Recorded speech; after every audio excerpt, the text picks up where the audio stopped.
The Great Wall of China stands today as a symbol of strength, unity, and pride. It stretches over 13,000 miles across deserts, mountains, and grasslands. Millions of tourists visit it each year, marveling at its grandeur and historical importance. But behind its impressive stones lies a dark and painful story, one that is often overlooked. The idea of the Great Wall did not come from a single emperor. In fact, several smaller walls were built by different states during the Warring States period from 175 to 221 BCE. When Qin Shi Huang unified China in 221 BCE, he ordered the connection and expansion of these walls to create one massive defense line. His goal was clear: to protect China from northern invaders, especially the Xiongnu tribes. The project was not a matter of choice for the people. Millions of workers were forced into labor.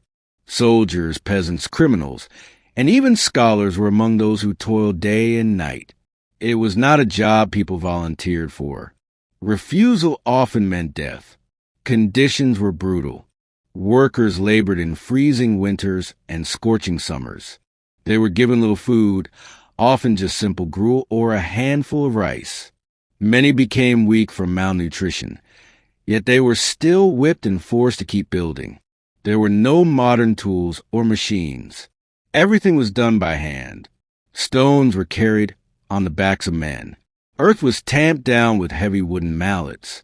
In remote areas, workers dragged heavy materials up steep cliffs with ropes.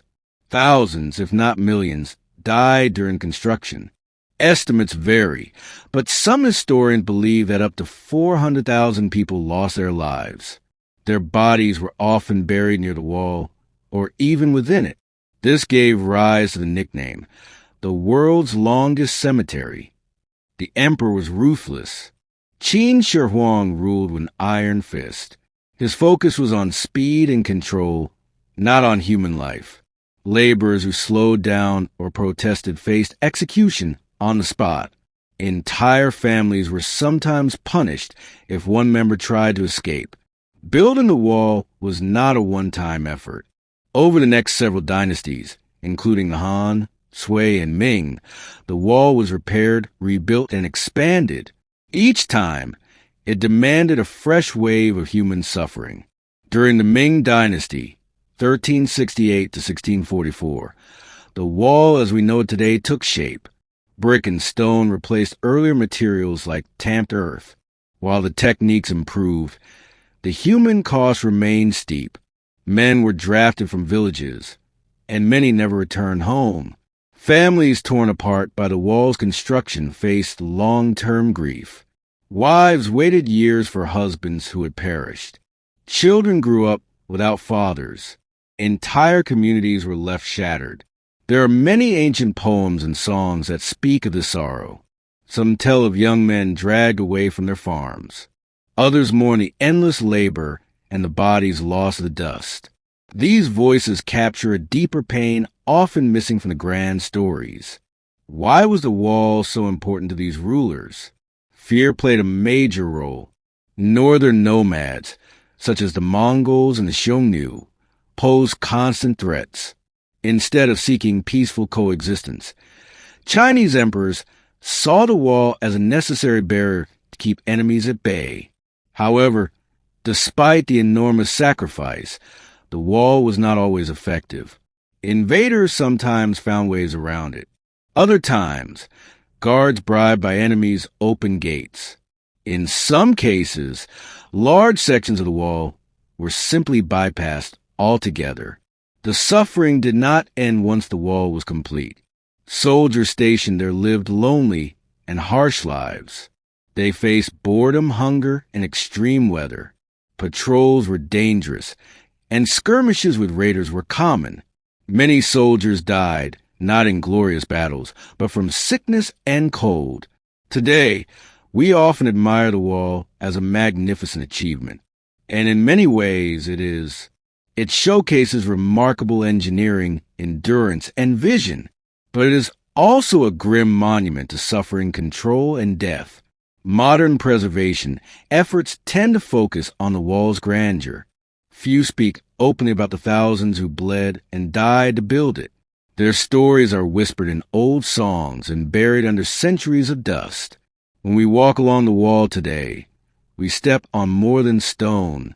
We tread on the hopes, dreams, and broken bodies of countless forgotten souls. Every stone is a silent witness to unimaginable pain. Some sections of the wall have crumbled with time. Others have been rebuilt for tourists. Still, the spirit of the original wall, its sacrifice and sorrow, lingers like a shadow. In recent years, historians and archaeologists have tried to shed light on this darker side. Excavations have uncovered human remains near old wall sites. DNA studies, old records, and folklore all point to the massive human toll. Understanding this hidden history is crucial. It reminds us that monuments, no matter how grand, often come at a terrible price. It shows the danger of rulers who value structures over lives. It teaches us to look beyond the surface of great achievements. The Great Wall is not just a wall. It is a story of human ambition and human cruelty.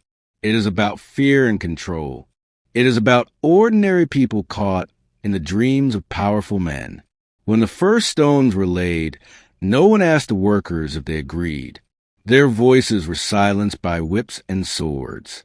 Their suffering was seen as necessary, even noble. Today, we can give them the dignity of remembrance. Every time we admire the wall's scale and beauty, we should also pause to honor those who made it possible.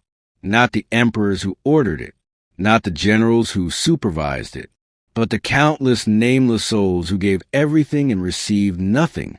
The Great Wall of China will stand for centuries to come. It will continue to awe and inspire. But its true story, the dark truth behind its stones, deserves to be told and remembered. Next time you see a picture of the wall snaking over the mountains, remember the hands that built it. Remember the broken backs, the lonely deaths, and the silent tears.